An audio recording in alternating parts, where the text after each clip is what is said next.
Can you hear me? Yes, sir. We will start with this 10 deadly mistakes. हम repeat इसको इसलिए कर रहे हैं कि ये बहुत ज़रूरी है कि जो गलतियां हो सकती है वो बहुत ख़तरनाक हो सकती है और प्रॉब्लम क्रिएट कर देती है बिजनेस के अंदर। मैनेजमेंट मिस्टेक्स क्या होती है बेसिकली कि लैक ऑफ लीडरशिप और साउंड जजमेंट एंड नॉलेज। काम करने की सलाहियत होती है मगर जजमेंट लोगों के बारे में और चीज़ों के बारे में इतना एक्सपीरियंस नहीं होता है जिसकी वजह से प्रॉब्लम क्रिएट हो सकती है। तो बेसिकली और दूसरा है लैक ऑफ एक्सपीरियंस, क्योंकि बिजनेस रिसेंटली स्टार्ट किया होता है तो तजुर्बा इतना होता नहीं है। सबसे मुश्किल काम है फाइनेंशियल कंट्रोल। लगता है कि ये पैसे में सब कुछ हो जाएगा। अब देखें फाइनेंशियल कंट्रोल, जब फाइनेंशियल कंट्रोल की बात करते हैं तो बेसिकली तीन टाइप का फाइनेंस को कैटेगराइज कर सकते हैं। पहली चीज़ ये है बेसिकली कि जो इन्वेस्टमेंट होगी कंपनी के अंदर, कि जो चीज़ें खरीदी जाएगी for the purpose of generating revenue, वो काम जो होगा बेसिकली वो उसके लिए फाइनेंस चाहिए होगा। दूसरा है बेसिकली वर्किंग कैपिटल के लिए, कि जो काम लोग कर रहे होंगे उनके जो मंथली एक्सपेंसेस होंगे, जो ओवरहेड्स होते हैं, जो इनकर होते हैं ऑपरेशनल एक्सपेंसेस, उनके लिए पैसा चाहिए होगा। ये दो चीज़ भी हम कंट्रोल कर लेते हैं, मगर जो तीसरी चीज़ है वो हम ओवरलुक कर जाते हैं। वो तीसरी चीज़ बेसिकली होती क्या है कि वो पैसे जब थोड़ा सा बिजनेस ग्रो होने लगता है तो ज़ाहिर बात है चीज़ें भी आपको ज़्यादा चाहिएगी, लोगों को भी हायर करना पड़ेगा, इन्वेंट्री भी ज़्यादा रखनी पड़ेगी। जब इनके लिए कैश कैश पूरा ना हो तो this creates a financial problem. और बिजनेस अक्सर यहाँ के ऊपर मसला पैदा हो जाता है कि हमने सोच समझ के स्टार्ट किया था बिजनेस को, मगर हमें समझा नहीं था कि ये चीज़ें भी हो सकती हैं पॉसिबली। तो बेसिकली मसला क्या होता है जिसकी वजह से प्रॉब्लम जनरेट हो जाती है।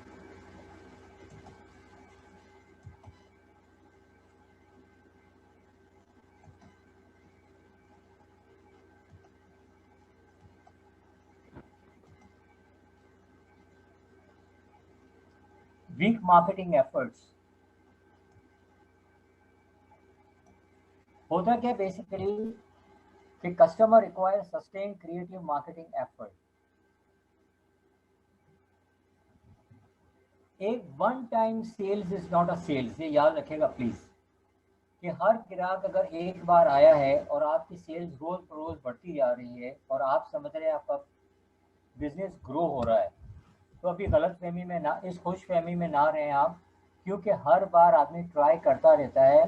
इवेंचुअली जब रिपीट विजिट्स होती हैं, अस्सलाम रिपीट वालेकुम। ये आवाज़ आ रही है,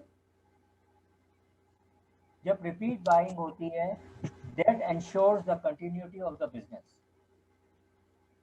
जितना भी रिपीट सेल्स होता है भले कस्टमर्स कम हो, तो रिपीट सेल्स एक्चुअली एंश्योर्स कि आपकी क्वालिटी अच्छी है और सेल्स जनरेट कर रहा है आपका business. Failure to develop strategic plan, मतलब हमने ये सोचा कि बड़ी बड़ी कंपनी होती है बेसिकली, उन्हीं को ये सारे डिपार्टमेंट्स और ये सोच रखनी पड़ती है, मगर ऐसा नहीं होता। जो स्ट्रेटजिक प्लानिंग है वो इनिशियली छोटी कंपनी में डिपार्टमेंट्स तो नहीं होते हैं, मगर the person who is an entrepreneur who actually establishes the business, उसके दिमाग के अंदर डिपार्टमेंट्स होते हैं मौजूद, और he works according to them कि कितने आदमी रखने हैं, क्या फाइनेंस की रिक्वायरमेंट होगी, मार्केटिंग एफर्ट्स क्या करने पड़ेंगे, क्या कॉस्ट पे कंसंट्रेट करें या क्वालिटी पे कंसंट्रेट करें या वेरी निश मार्केटिंग ऑपरेट करें। अब देखें प्रॉब्लम पता है होता क्या है कि जितने भी एंटरप्रेन्योर्स अभी बैठे हुए हैं रोड साइड के ऊपर, आप देख रहे हैं कि वो जो फुटपाथ पे काम चला रहे हैं अपने, और तो ये भी तो एंटरप्रेन्योर हैं। रोड साइड पे कोई समोसे बेच रहा है, कोई आइसक्रीम बेच रहा है, तो ये अपनी तरफ से उन्होंने एक छोटा सा कैपिटल से बिजनेस स्टार्ट किया है। अब इनमें से कुछ लोग जिनके पास थोड़ी सेंसेस ज़्यादा होती है और इन्फॉर्मेशन ज़्यादा होती है, ये ग्रो कर जाते हैं। बाकी ये वैसे ही रहते हैं कि सुबह से काम करते हैं, शाम तक उनकी अर्निंग होती है, एक सस्टेन करते हैं, घर चलाते हैं, दैट्स इनफ हो जाए, मगर ग्रोथ नहीं होती है। मिसाल के तौर पर स्टूडेंट बिरयानी, सदर के अंदर एक देगची के अंदर बिरयानी लेके खड़े होते थे एक साहब, सेंट पैट्स कॉलेज के पास, और वहाँ से ये बिजनेस स्टार्ट हुआ था। आज ये चेन बिल्डअप हो गई, ये तो हमारे सामने ही है। वजह क्या हुआ? सस्टेन उन्होंने किया, जैसे भी ग्रोथ हुई उन्होंने अपनी कंपनी को भी ग्रो किया, लोगों को हायर किया, फॉर्मूला सेट किया, और आज दुबई में भी उनकी ब्रांच है और चल रहा है ये स्टूडेंट बिरयानी। ऐसे कई चीज़ें हैं जो इनिशियली मैकडोनल्ड्स और ले लें, आप पिज़्ज़ा हट ले लें, जो स्टार्ट तो छोटे से ही हुए थे। हमें स्ट्रैटेजिक प्लान डेवलप हम करते ही नहीं है, और जिसकी वजह से हमें प्रॉब्लम होती है। Excuse me. क्योंकि स्ट्रैटेजिक प्लान डेवलप नहीं हो सकता या नहीं करते हैं हम उस वक्त, जिसकी वजह से जो ग्रोथ होती है वो अनकंट्रोल्ड होती है। क्योंकि स्टेप बाय स्टेप हमें पता नहीं होता कि नेक्स्ट स्टेप इसकी क्या आएगी। तो बेसिकली जब अनकंट्रोल ग्रोथ होती है, तो वो जो थोड़ा बहुत बनाया होता है पैसा वो भी डूब जाता है। और क्योंकि सब चीज़ को you don't take care of everything. फिर जब भी बात है पुअर लोकेशन, अगर बिजनेस का नेचर ऐसा हो जिसपे location plays a very important role, जैसे रेस्टोरेंट है, पेट्रोल पंप है, शॉपिंग सेंटर है, they play a very important role. क्योंकि लोकेशन क्या है, कई शॉपिंग सेंटर इसलिए चल रहे हैं कि उनका लोकेशन बहुत आइडियली प्लेस्ड है।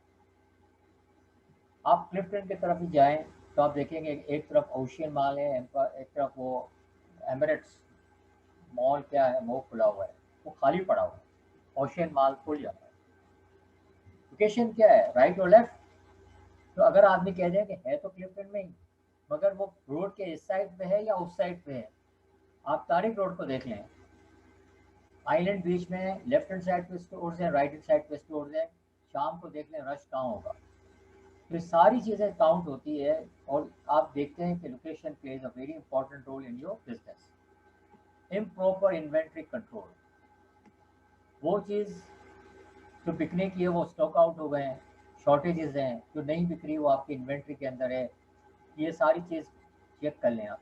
इनकरेक्ट प्राइसिंग, लोगों का कहते हैं पैसे ज़्यादा ले लें तो चीज़ें पैसे ज़्यादा कमाएंगे, बेसिकली ऐसा होता नहीं है।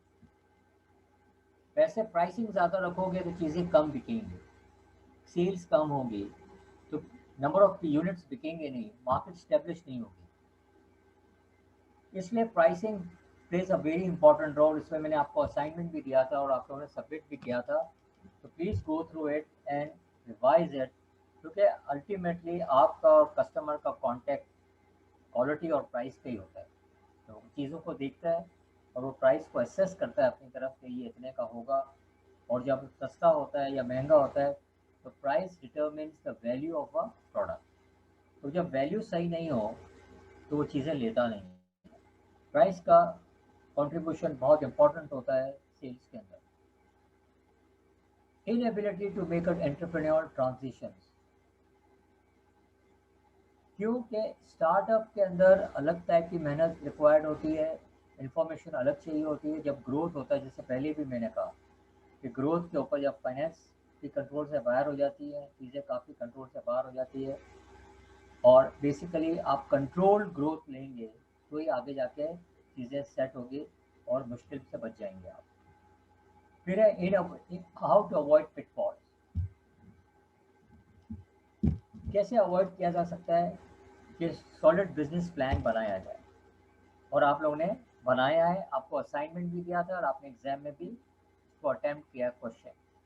तो प्लीज बी प्रिपेयर्ड कि फाइनल ईयर में भी आ सकता है what is a solid business plan. Business plan basically क्या चीज़ है? It attracts finances. आप जिसको भी दिखाएंगे बिजनेस प्लान, वो आपके बिजनेस में इंटरेस्ट लेगा और उसके बेसिस पे इन्वेस्टमेंट करने को तैयार हो जाएगा। बिजनेस प्लान बेसिकली एक्सटर्नल और इंटरनल कस्टमर को अट्रैक्ट करता है। एक्सटर्नल कस्टमर कौन होते हैं? Basically people who by your product. Internal customers कौन होते हैं? वो एम्प्लॉयज़ होते हैं जो आपका प्रोडक्ट बनाते हैं। इसको प्लीज़ दिमाग में बिठा, उनको भी कस्टमर ही बोलते हैं मगर कहते हैं इंटरनल कस्टमर्स। वो बेसिकली प्रोडक्ट बनाते हैं। People who are employed by you are internal customer and people to whom you sell your product are your external customer. अगर आपके इंटरनल कस्टमर सेटिस्फाइड नहीं होंगे प्रोडक्ट से, तो एक्सटर्नल कस्टमर सेटिस्फाई हो ही नहीं सकते। तो basically you have to keep these people who work for you satisfied, कि उनकी चीज़ें पूरी करें ताकि उनको सेटिस्फाइड रखें, ताकि वो जो प्रोडक्ट बनाएंगे वो मार्केट में बिक सके और लोग उसको खरीद सकें। स्पेशली जो लोग काम करते हैं फैक्ट्री के अंदर, these people actually contribute a lot in business development। वजह क्या है? जो इनको चीज़ें पता होती है वो एक ओनर को भी नहीं पता होती कि काम किस तरह से चलते हैं और किस तरह से चलते हैं। Inside entrepreneur mind from realities. ये क्रिएटिविटी हमने लास्ट टाइम भी किया था। Creative is an act of turning new and imaginative ideas into reality. और यही इमेजिनेशन होती है बेसिकली कि U turn your dreams into reality. इसलिए ख्वाब देखना बुरी बात नहीं है। हाँ, बुरी बात उस वक्त है कि सिर्फ ख्वाब ही देखते रहें और कुछ करें ना, तो कहीं पहुंचेंगे नहीं। Creativity is characterized by the ability to perceive the world in new ways, to find hidden patterns। देखिए, कई चीज़ें हैं जो हर वक्त न्यू इनोवेशन के थ्रू चीज़ें मार्केट में आती है और आपको ये स्ट्राइक करता है, मैं यही तो ढूंढ रहा था, मुझे यही तो चाहिए था। तो आप जब चाहिए था, you could not express it, you could not make it. ये आपका लैक ऑफ इनोवेटिव आइडियाज़ है कि चीज़ों को क्यों नहीं कोशिश करते हैं आप। कौन करेगा कोशिश? मुझे तो नहीं आता, उन लोगों को लिया जिनको आता है, मिल के काम करें। कई चीज़ें आपको जहन में होंगी अभी, यूँ हो सकती है चीज़ें, बहुत अच्छी बात है, राइट इट डाउन। एक चीज़ याद रखें प्लीज़ कि जो भी आइडियाज़ आपके दिमाग में आते हैं, चाहे वो इस वक्त लोगों को बताएं, लोग हंस भी लेंगे इसके ऊपर, मगर कोशिश ये करें आप एक कॉपी रखा अपने पास जिसमें आइडियाज़ को लिख लें और डेट डाल दें। आप यकीन माने कि आफ्टर मंथ और 2 मंथ और ईयर, ये जो आइडियाज़ को आप रिवाइज करते रहेंगे डे टू डे या वीक टू वीक या मंथ टू मंथ, इससे न्यू आइडियाज़ जनरेट होंगे, इससे न्यू आइडियाज़ जनरेट होंगे। अगर इन आइडियाज़ को खो दें तो हर जो आने वाला आइडिया वो बेसलेस लगता है, बेकार लगता है, इससे कोई फ़र्क महसूस नहीं होता आपको, और आपको आता है और चला जाता है। अगर आप इस तरह की एक्टिविटी क्यों रखते हैं कि खुदा आपको सुझाता है, कोई चीज़ आपके दिमाग में लाता है और आप उसको फेंक देते हैं, तो आपने कदर नहीं की आइडियाज़ की। आपको लोगों को नहीं देखना है, आपको अपने आप को देखना है कि आपका जो बेसिकली एग्जिस्टेंस आपका क्या कंट्रीब्यूट कर रहा है इस दुनिया के अंदर। उस एंगल से आप देखेंगे कि आप इसी तरह से नहीं,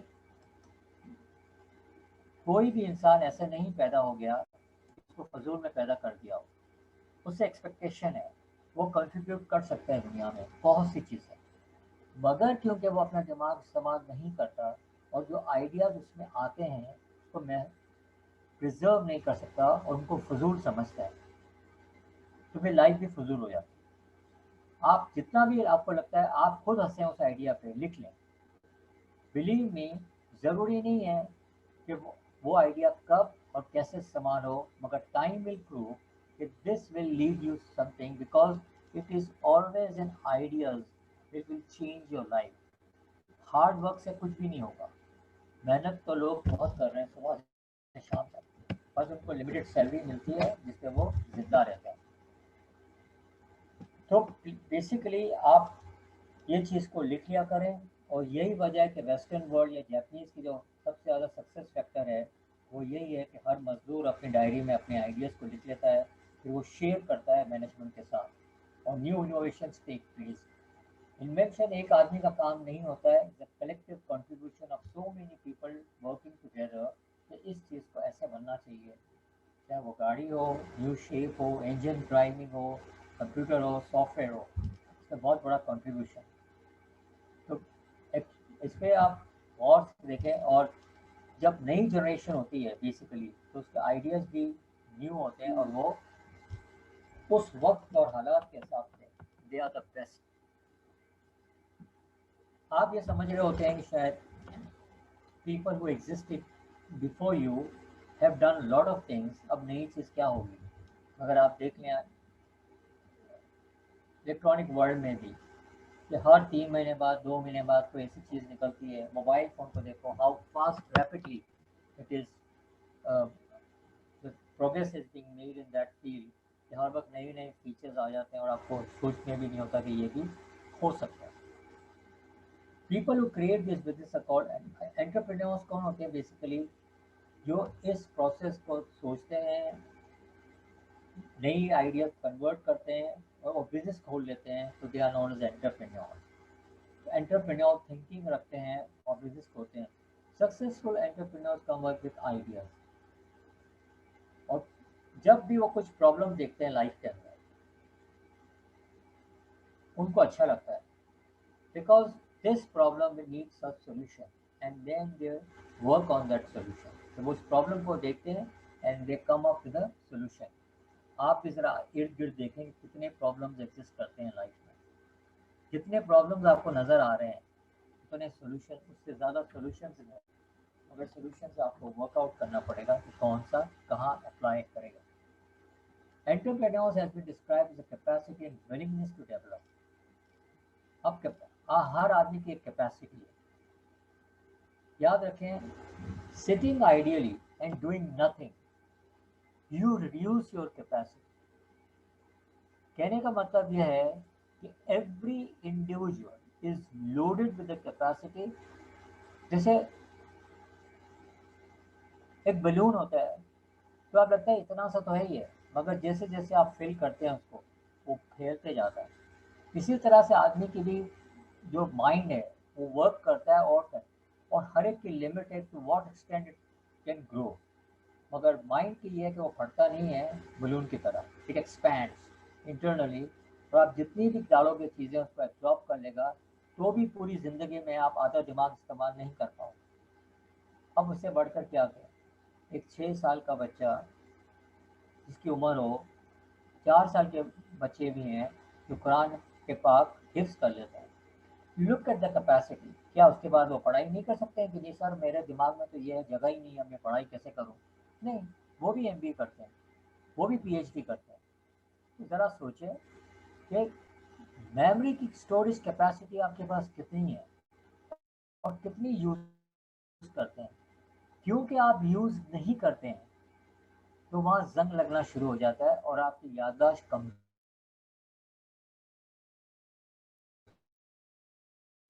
होना शुरू हो जाती है। इतना खतरनाक है। और यहाँ उल्टा है, सोच है कि मिनिमम यूज़ किया जाए ताकि मैं इसको नया के नया ही रखूँ, ख़राब क्यों करूँ अपने दिमाग। एंटरप्रेन्योर्स लॉन्चिंग और रनिंग ऑफ बिजनेस। अब देखो यहाँ पर लॉन्च तो कर देते हैं कई लोग, मगर रन नहीं कर सकते फ्यूचर में। क्यों कि वो नए प्रॉब्लम जब आते हैं तो they are not able to face those problem, और जिसकी वजह से उनको प्रॉब्लम नजर आती है। फिर क्या है, एक और इसमें लिखा हुआ है, businesses have to close due to lack of funding. Lack of funding क्यों हो गई भाई, ये इसलिए हुई कि जो ग्रोथ के लिए फंड ज़रूरत था, तो जब बिजनेस की प्रिपरेशन बहुत पहले करनी होगी आपको, अगर आप ये नहीं करेंगे तो आपका बिजनेस खोलना सिर्फ ये होगा कि आप दूसरों को आइडियाज़ देंगे और आप खुद उसे फ़ायदा नहीं उठा सके। एक छोटा बिजनेसमैन अगर वो 100 यूनिट्स बना रहे हैं दिन में, उससे ज़्यादा की डिमांड आती है और प्रोडक्ट बहुत अच्छा है, और 200 यूनिट की डिमांड आती है और वो नहीं बना सकता, तो लोग क्या कहेंगे? मार्केट ये कहेगी नए आदमियों को कि यार आप ये बात क्यों नहीं करते हैं, इसमें तो बहुत फ़ायदा है, लोगों को इतना डिमांड है इसकी, आपकी चीज़ें बिक जाएंगी। तो ऑब्वियसली वो अगर प्लांट लगाता है 200 यूनिट का, तो उसकी कॉस्ट तो काफ़ी कम हो जाएगी आपसे। क्यों? इकोनॉमिक्स ऑफ स्केल की वजह से। दिस प्रोड्यूस तो fixed cost per unit will decrease.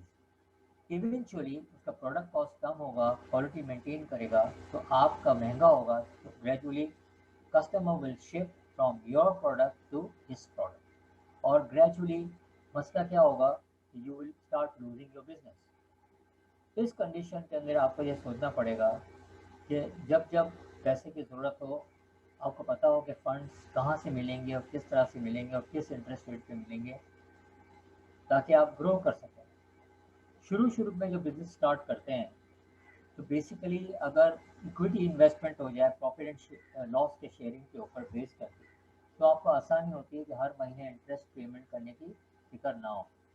वरना बिज़नेस चलाने से ज़्यादा फ़िक्र आपको इंटरेस्ट की होगी, और उसके गम के अंदर आपका बिज़नेस चलेगा नहीं। तो छोटा सा बिज़नेस स्टार्ट करें, मगर कोशिश ये करें इक्विटी फंडिंग की तरफ, इंटरेस्ट पे ना जाएं।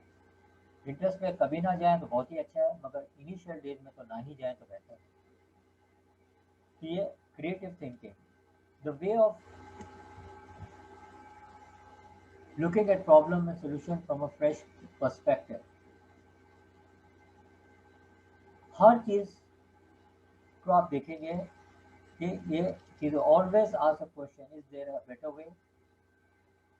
आप डे टू डे लाइफ में भी अगर सवाल करें, तो आपको कई जवाब मिलेंगे इसके, और you will start doing things in a better वे। तो एंटरप्रेन्योर की जो खासियत है, वो एक बिजनेस स्टार्ट करने वाले को ही ना कहा जाए, बल्कि ये जो क्वालिटीज़ है, ये आप पैदा करें अपने अंदर डे टू डे लाइफ में, and always try to do things in a better way. Routine से हटें, हमेशा याद रखें कि अपनी आदतों को चेंज करें, and eventually you will adopt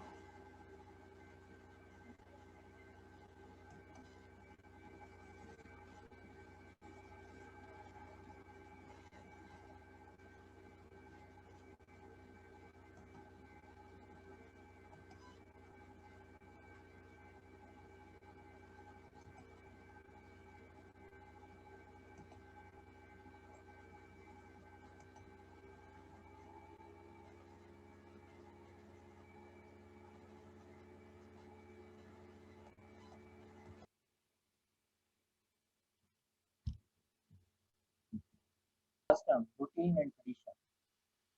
ये काम तो इसी तरह से हो सकता है, मैं तो यूं ही करूँगा, ये चेंज नहीं हो सकता। ये सारी चीज़ें छोड़ दें, और हर चीज़ को नए तरीके से करने की कोशिश करें। अपने रूटीन को डिस्टर्ब करें, ट्रेडिशन को खोएं, और स्टेम कस्टम्स को चैलेंज करें। Start doing things in your own way. Be reflective, और सोच यही रखें अपनी, और चीज़ों के बारे में सोचें कि बेहतर आइडिया हो। और ये प्रोलिफिक थिंकर का मतलब है मल्टीपल चीज़ें ध्यान में आनी चाहिए आपको, आइडियाज़ चाहिए, एक चीज़ कई तरीके से हो सकती है ताकि आप इसको ज़्यादा तरीके से, वो मेंटल गेम्स भी जो होते हैं, जो दिमाग पर प्रेशर डालते हैं कि वेरियस वेज में आप खेलते हैं, तो आप उसको तरीके का सॉल्व करें, तो आपको ज़्यादा दिमाग चलने लगेगा। जो भी हो, see mistakes and failure is the pit stop on the way to success. याद रखिएगा ये।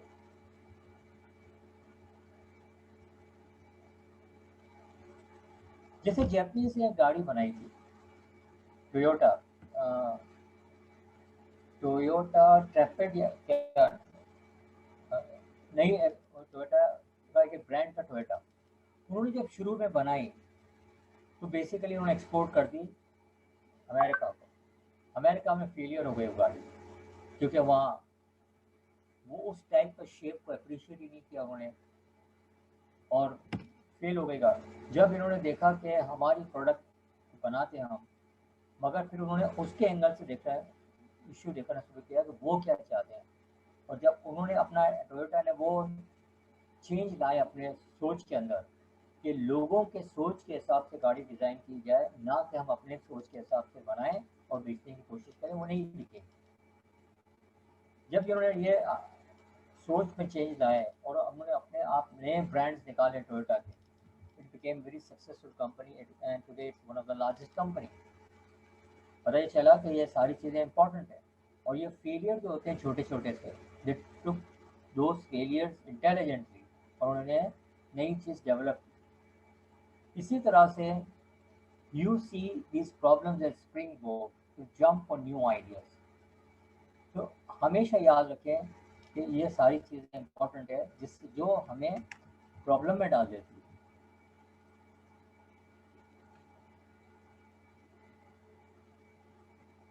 अच्छा, ये टाइम ख़त्म हो जाएगा तो then you have to reconnect अभी, तो बाद में आपको कनेक्ट करना पड़ेगा उसको। Following the mental locks, right answer, ये राइट आंसर कोई चीज़ नहीं है। अप्रोप्रिएट आंसर जब भी होगा, चीज़ें चेंज होगी तो आप देखेंगे अपने हिसाब से आप निकालें answer.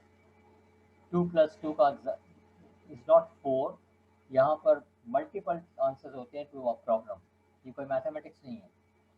That's not logical. Thinking process divided into two process: soft thinking, which is approximate, diffuse, और hard thinking होती है precise.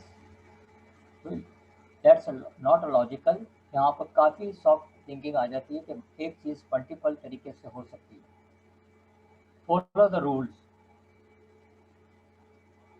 फॉलो द रूल्स में अगर जाओगे तो सब आदमी बराबर ही, मगर रूल्स को तोड़कर कोई अच्छी चीज़ करें तो वो थोड़ा क्रिएटिविटी में आ जाती है। बी प्रैक्टिकल, आप कई बार कहते हैं you become a prisoner of rules, उसको तोड़ें।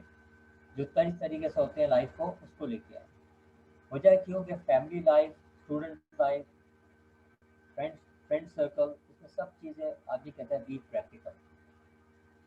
अगर आप देखें अपने अपने तरीके से, तो 10 स्टूडेंट की जो फैमिली लाइफ हो 10 तरीके की है, वो ही चीज़ वो क्लासरूम में नहीं लेके आएंगे। They have to be practical. जो यहाँ के फॉलो करेंगे वो अपने आप को चेंज करते हैं। दिस इज वॉट प्रैक्टिकल चीज़ क्या होगी। मगर वही चीज़ फॉलो करें तो चीज़ें मुश्किल हो जाती है। Avoid ambiguity,